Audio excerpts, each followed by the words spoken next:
안녕하세요. 저는 올해 30대 중반인 여자입니다. 저는 어렸을 때부터 최악의 가정 환경에서 자라왔어요. 어머니는 저를 낳자마자 돌아가셨고 아버지와 단둘이서 살았죠. 저는 어렸을 때부터 이렇게 살아와서 다른 집 가족들도 다 이렇게 사는 줄 알았습니다. 친구가 없었을 때에는 다른 집도 이렇게 사는데 나만 힘든 게 아닌 거라고 생각했죠. 저는 소심한 성격 탓에 중학생 때까지 친구가 없었어요. 집으로 가면 매일 술에 취한 아버지한테서 욕설과 폭행을 당해야 했습니다. 저희 동네는 크기가 작았고 이웃끼리도 서로 친했음에도 불구하고 사람들은 아버지의 실체를 몰랐어요. 왜냐하면 밖에서는 태도가 180도 변화하셨거든요. 딸한테 친절하고 다정한 아버지의 이미지였습니다. 아버지가 밖에서 웃으면서 사람들한테 친절하게 행동하는 모습을 보면 온몸에 소름이 끼쳤고 역겨웠습니다. 저는 당연히 사람들한테 도움을 청할 수도 없었죠. 사람들은 저희 아버지를 굉장히 좋아했거든요. 하다못해 이웃집 아주머니들한테 인기가 아주 많았습니다. 아휴, 우리 남편이 806호 아저씨 반만이라도 닮았으면 좋겠네 라고 하실 정도로요. 정말 하루하루 악착같이 버텼습니다. 얼른 학교를 졸업하고 이 집구석에서 도망쳐야겠다고 다짐했죠. 그런데 어느 날 한 친구가 저에게 다가와 주었어요. 저는 항상 땅만 보고 걷고 옷도 매일 똑같은 거에다가 어딘가 그림자가 진 것처럼 축 처져 있었습니다. 당연히 어두워 보이는 저에게 다가오는 사람은 아무도 없었죠. 그런데 한 여자아이가 다가왔어요. 그 친구는 저희 반 친구였는데 먼저 저에게 같이 놀자고 하더라고요. 그때 제가 초등학교 5학년 때였을 겁니다. 한창 학교에 공기놀이가 유행이었어요. 그래서 학교 친구들이 매일 쉬는 시간대마다 공기놀이를 하고 있으면 저는 혼자서 책상에 앉아 멍하니 쉬는 시간이 끝나기를 기다려야 했죠. 솔직히 저도 공기놀이를 하고 싶었는데 제가 낄 수 없었습니다. 그런데 그 친구가 먼저 저에게 다가와서 공기놀이를 하자고 하는 거예요. 저는 너무 기쁜 마음에 좋다고 했고 그 친구와 그날부터 친해졌습니다. 그 친구의 이름은 민영이었는데 민영이는 얼굴도 예쁘고 성격도 좋아서 친구들한테 인기가 많았어요. 이렇게 인기 많은 친구가 저보고 놀자고 하니까 그때 당시는 너무 기분이 좋았죠. 그렇게 몇 주 동안 민영이와 단짝으로 지냈습니다. 밥도 같이 먹고 등하교도 같이 하고 말이죠. 민영이는 같이 지내면 지낼수록 정말 재밌고 성격이 좋은 친구였어요. 정말 행복했고 마음도 잘 맞는 친구여서 오래오래 친구를 하고 싶었죠. 어느 날은 학교를 마치고 민영이 집으로 가서 놀고 민영이 부모님과 함께 저녁밥을 먹었습니다. 그런데 처음 느껴보는 포근하고 밝은 분위기에 저도 모르게 밥을 먹으면서 눈물이 흘렀습니다. 제가 갑자기 울어버리니까 민영이 부모님이 당황하시더라고요. 어머, 혜진아, 미안해. 혹시 밥이 입에 맞지 않니? 아니에요. 너무 맛있어서 그래요. 저는 지금이라도 당장 집에서 나와 민영이 집에서 살고 싶었습니다. 그 자리에서 밥을 2공기나 먹고 집으로 돌아갔죠. 역시나 제가 집에 늦게 들어가서 그런지 아버지께서 화가 잔뜩 나셨더라고요. 그리고 그날따라 회사 일도 잘 안 됐는지 화가 더 많이 나신 것 같았습니다. 아버지는 직장을 다니시지 않고 매일 아침마다 일자리 센터로 가셔서 공사장에서 일용직을 하세요. 그런데 그날 하필 일이 구해지지 않아 출근을 못 하셨죠. 엎친 데 덮친 격으로 화가 나신 아버지는 역시나 저한테 화풀이를 하기 시작하셨습니다. 저는 아버지가 방에서 청테이프를 가지러 가셨을 때가 세상에서 가장 무서워요. 몇십 년이 지난 아직까지도 청테이프는 쳐다도 보지 못합니다. 아무튼 그날도 그렇게 끝이 났어요. 저에게는 그런 날이 일상이었기 때문에 많이 슬프진 않았습니다. 다음날 학교를 가서 여느 때와 다름없이 학교에서 노는데 민영이가 저한테 그러더라고요. 어제는 자기 집에서 놀았으니 오늘은 저희 집에서 놀자고 말이에요. 사실 저와 아버지 빼고 다른 사람을 한 번도 집에 들인 적이 없습니다. 저희 집은 민영이 집과 다르게 어둡고 삭막해서 민영이가 혹시라도 싫어하면 어떡할까 고민됐어요. 제가 이렇게 고민하고 있으니 민영이가 제발 가자고 매달리더군요. 학교를 마치고 집에 가면 아버지가 계시지 않으니 아버지와 마주칠 일도 없었고, 아버지가 퇴근하기 전에 민영이를 보내면 되겠다는 생각으로 그러자고 했어요. 저도 친구를 저희 집에 불러서 같이 놀면 민영이와 더 친해질 수 있다는 생각에 승낙했던 것 같습니다. 학교를 마치고 민영이와 함께 저희 집으로 갔어요. 당연히 아버지는 출근을 하시고 집에 안 계실 줄 알았습니다. 그런데 현관문을 열었더니 신발장에 아버지 신발이 놓여 있었어요. 저는 너무 놀라서 집으로 들어오려는 민영이를 밀어내려고 했습니다. 그런데 현관문을 연 소리를 들은 아버지가 방에서 나오셨고 민영이와 저를 보았어요. 아버지의 표정은 갑자기 나빠졌습니다. 저는 그때 직감했어요. 무언가 잘못되었다고요. 저는 민영이한테 다음에 놀러오라고, 미안하다고, 내일 학교에서 보자고 하면서 냅다 밀어버렸고 현관문을 닫아버렸어요. 민영이는 영문도 모른 채 쫓겨났습니다. 집에는 저와 아버지 단둘이 있었죠. 그런데 아버지가 저한테 혜진아, 집에 친구를 데리고 오면 아빠 허락을 받아야지. 내가 너 그렇게 가르쳤니? 라고 하셨습니다. 그러고 역시나 매일 당하는 일을 당했죠. 그날도 어김없이 청테이프를 제 입에 붙였습니다. 저는 다음날 학교로 갔어요. 그런데 민영이가 어제와 달랐습니다. 저를 피하는 느낌이 들었거든요. 제가 공기놀이를 하자고 해도 바쁘다고 저를 피했고 제 근처에는 오지도 않았습니다.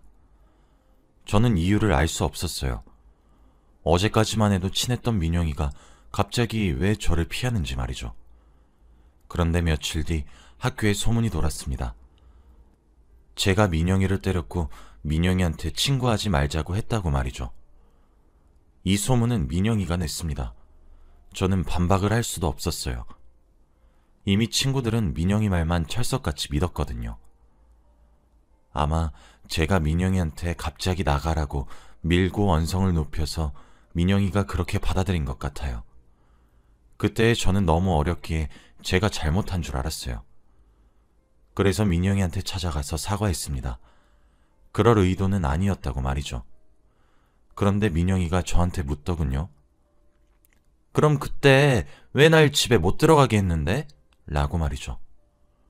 저는 아무 말도 할 수 없었습니다. 차마 제 입으로 우리 아빠가 널 때릴 것 같아서 라고 할 수 없었어요. 그래서 혼자 땅바닥만 보고 있었습니다. 아무 말 하지 않는 저를 보고 민영이는 아직 반성의 기미가 보이지 않는다며 용서해주지 않겠다고 했죠. 저는 그렇게 다시 혼자가 되었습니다. 사실 생각해보면 원래 혼자였는데 잠깐 꿈을 꾼 것 같아요. 이렇게 혼자 남겨진 게 원래 저인데 말이죠. 그렇게 초등학교를 졸업하고 중학교는 일부러 먼 곳으로 갔어요. 초등학교 친구들도 없고 집이랑도 멀어서 늦게 집에 도착하게 말이죠. 거기서도 저는 여전히 혼자였고 공부만 했었기에 고등학교도 좋은 곳으로 갈 수 있었어요. 고등학교는 다른 지역으로 가고 싶었지만 아버지가 절대 안 된다고 하셔서 어쩔 수 없이 저희 동네에 있는 고등학교로 진학했습니다. 제가 고등학생이 되니까 돈을 벌 수 있게 되었어요. 언젠간 이곳에서 벗어날 것을 대비해서 악착같이 아르바이트를 했습니다. 주말에도 하고 평일에도 하고 말이죠. 그렇게 아버지 몰래 통장에 점점 돈이 쌓이고 있었습니다. 아버지도 밖에서 친구들과 놀러 다니신다고 정신이 없었거든요. 제가 평일에 학교를 마치고 아르바이트를 갔다가 그날 가게에 손님이 많아서 늦게 마친 날이 있었습니다. 그래서 집에도 늦게 들어왔죠. 혹시나 혼날까봐 조심스럽게 들어갔는데 아버지 방에서 전화 소리가 들리더라고요. 저는 얼른 방으로 들어가려고 했는데 아버지 입에서 제 이름이 흘러나왔습니다. 무슨 내용일까 궁금해서 조용히 방문에 귀를 대고 들어보았어요. 그런데 저는 아버지의 대화 내용을 듣고 충격받았습니다. 바로 아버지가 저를 돈 많은 할아버지한테 돈을 받고 결혼시키려는 사실을 알게 되었거든요. 그때 저는 고2였고 고등학교 졸업을 하자마자 그 할아버지한테 보낼 거래요. 그리고 그 큰 돈은 자기가 가지고요. 아버지가 저를 팔아서 돈을 벌 생각을 하고 있다는 것을 알고 경악을 금치 못했습니다. 저는 한시라도 급히 이 집에서 탈출해야 했어요. 그리고 그날 새벽, 아버지가 잠든 사이에 저는 제가 지금까지 악착같이 돈을 모아두었던 통장과 최소한의 집만 챙기고 야반 도주를 했습니다.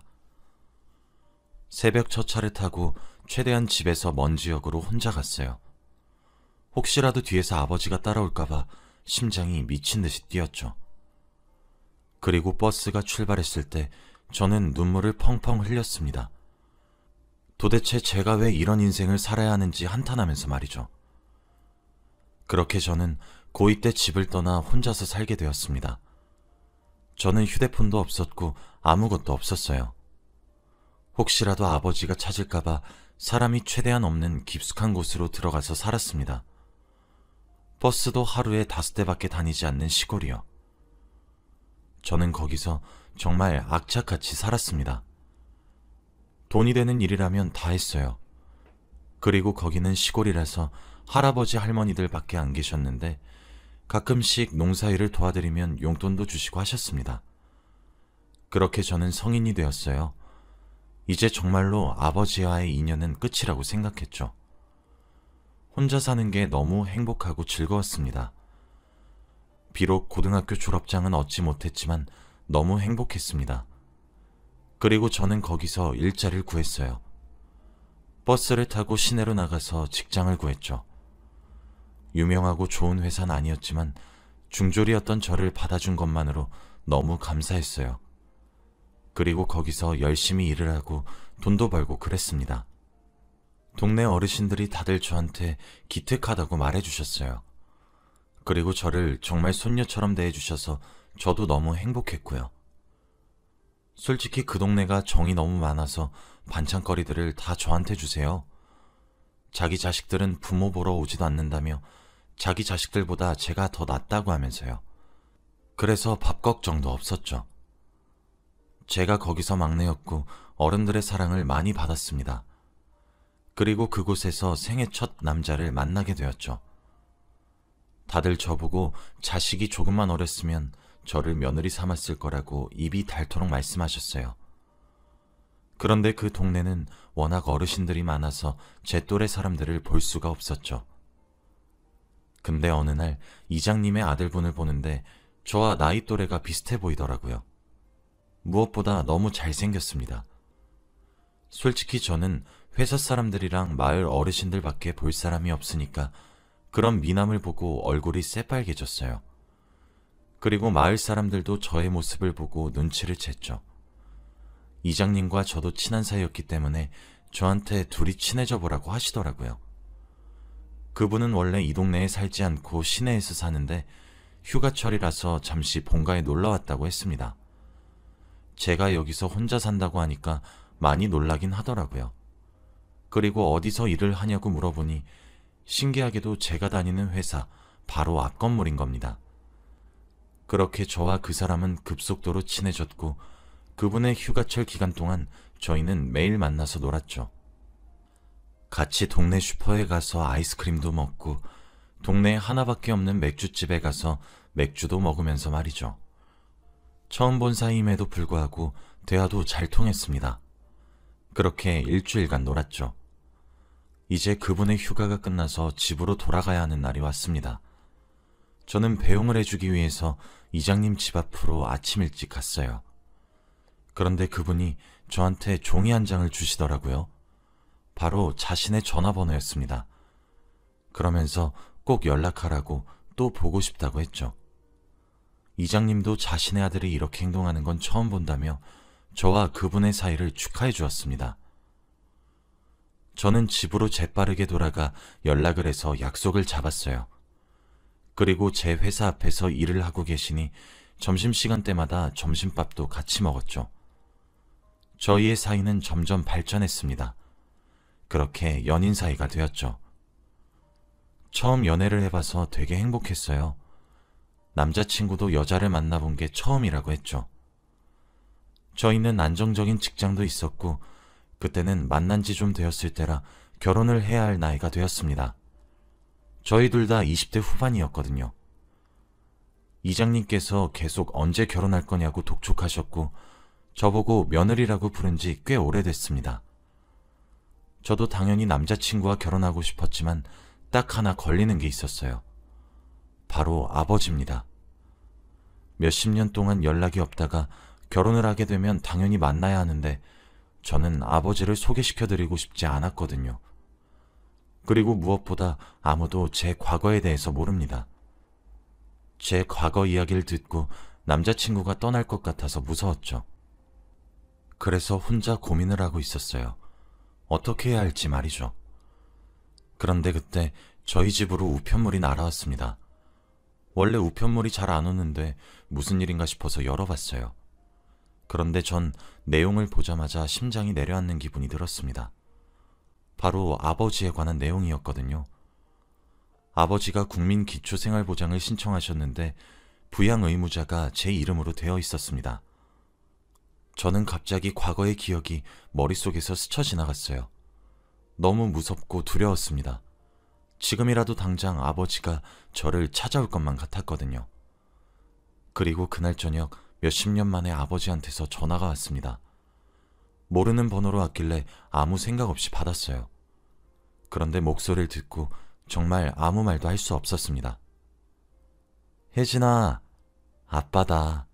내가 너 어디 있는지 모를 것 같니? 부양 의무자 너로 된 거 받았지? 그러니까 너 부양비 아빠한테 보내야 돼. 조만간 얼굴 한번 보자. 아빠, 우리 딸 어떻게 컸는지 너무 궁금하네. 아버지는 자기 할 말만 하고 전화를 끊었어요. 저는 집에서 혼자 몸을 벌벌 떨고 있었고 눈물이 났습니다. 지금이라도 당장 방문을 열고 청테이프를 가지고 아버지가 들어올 것만 같았거든요. 그런데 그때 누군가 현관문을 쾅쾅 두드렸습니다. 너무 무서워서 혼자 구석에서 몸을 웅크리고 얼른 가길 바랬어요. 그런데 밖에서 들리는 목소리는 남자친구였습니다. 혜진아! 혜진아! 안에 있어? 저는 남자친구라는 소리에 현관문을 열어주었죠. 알고 보니 제가 몇 시간 동안 연락이 되지 않아서 걱정되는 마음에 시내에서 여기까지 택시를 타고 왔다고 합니다. 그런데 제 몰골을 보고 남자친구가 굉장히 놀라더라고요. 도대체 무슨 일이길래 이렇게 몸을 떠냐고 말이죠. 저는 제 이야기를 단 한 번도 누군가에게 해본 적이 없습니다. 제가 말을 하면 그 사람이 떠나갈 게 너무 겁났죠.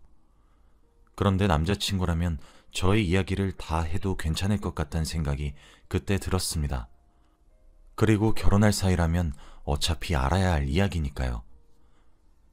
그날 저는 생애 처음으로 다른 사람에게 저의 과거에 대해 모조리 다 이야기했습니다. 그리고 아버지의 부양비를 내야 하는 것과 전화가 온 것까지 말이죠. 한 번도 입 밖으로 꺼내본 적 없는 저의 과거 이야기를 한꺼번에 하니까 정말 과관이더라고요. 말을 하면 할수록 남자친구의 표정은 일그러졌습니다. 그렇게 몇십 분 동안 저의 인생 이야기를 다 말했어요. 전 이제 남자친구와 헤어질 줄 알았습니다. 저 같은 사람이랑 결혼 못하겠다고 할 줄 알았죠. 그런데 남자친구의 반응은 의외였습니다. 저를 꼭 안아주면서 위로를 해주었거든요. 그리고 남자친구는 울고 있었습니다. 혜진아, 어떻게 어릴 때부터 그렇게 힘들게 살아왔어? 미안해. 내가 먼저 몰라봐서 정말 미안해. 그동안 정말 힘들었겠다. 이제 나만 믿어. 내가 너 평생 책임질게. 나한테 기대해. 저는 남자친구의 말을 듣고 정말 펑펑 울었어요.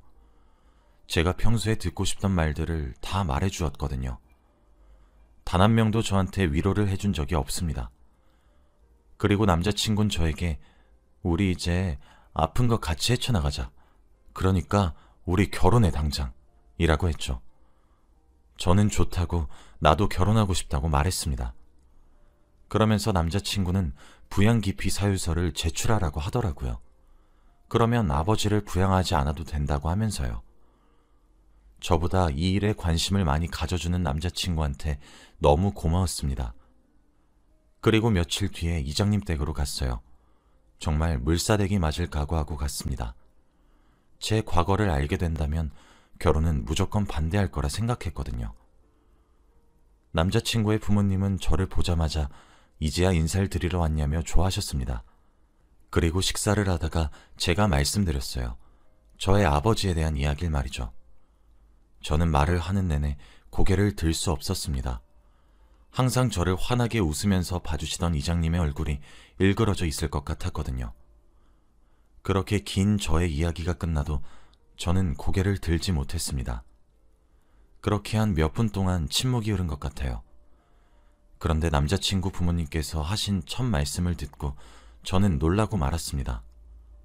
혜진아, 그걸 왜 이제야 말했니? 넌 우리 딸이니까 너의 모든 일들은 우리 집에서 해결하셨구나. 우리가 너 도와줄 테니 이제는 마음고생하지 말고 편히 살자.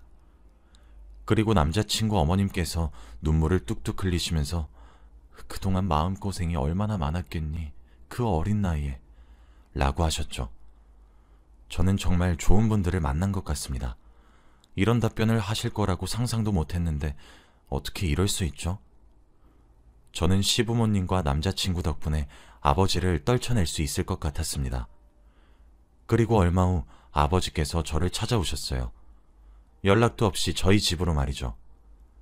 그런데 마침 그곳에 시부모님과 남자친구까지 다 계셨어요. 저희 아버지를 보고 다들 눈살을 찌푸리셨죠. 아버지는 행복하게 살고 있는 저를 보고 많이 놀란 눈치더라고요. 그리고 제가 부럽지 않다는 듯이 갑자기 자기 이야기를 시작했습니다. 자기는 지금 아내가 있대요. 그런데 사기 결혼이라고 했습니다. 마치 그게 자신의 자랑이라는 듯이 말하셨죠. 자신이 아직 여자들한테 인기가 많다는 듯이 말하셨습니다. 들어보니 상대 여자의 아이가 어렸을 때 결혼을 해서 그 아이는 아버지가 자신이 친아빠인 줄 안대요. 그리고 아버지는 그 여자한테 자신은 임신을 시키지 못하는 병이 있어서 결혼도 한 적 없고 아이도 없다며 거짓말을 했다고 합니다. 아이는 지금 초등학교 저학년이라면서요. 그러면서 나도 너처럼 가정이 있다고 했죠. 아버지의 이야기를 듣고 너무 놀랐습니다. 그러면서 저한테 부양기피 사유서를 파기하래요. 부양비 내라면서요. 자식이라면 무조건 해야 하는 도리래요. 어떻게 그렇게 당당할 수 있나요? 어릴 때부터 부모 노릇을 단 한 번도 해준 적이 없으면서 어떻게 자식일 수 있습니까? 저는 아버지와 있었던 모든 날들이 다 하나같이 최악이었는데 말이죠. 몇십 년이 지난 지금까지도 저는 청테이프 근처도 가지 못합니다. 무엇보다도 고등학생 때부터 저는 이 시골에 혼자 악착같이 살아왔고요. 거의 한평생 아버지는 저에게 없는 존재나 마찬가지였습니다. 그런데 이제 와서 자신의 부양비를 내라뇨? 그것도 사기 결혼으로 가정을 꾸린 사람한테요? 자신과 결혼한 여자와 자신을 친아빠로 아는 아들한테는 저의 존재를 설명하지도 않았으면서 말이죠. 딱 봐도 아버지가 저를 다시 찾아온 이유가 바로 돈 때문인 것을 알았습니다. 하지만 저는 그 순간에도 아버지가 여전히 무서웠고 잊은 줄만 알았던 과거의 기억이 스멀스멀 떠올라서 아버지의 눈도 쳐다볼 수 없었어요.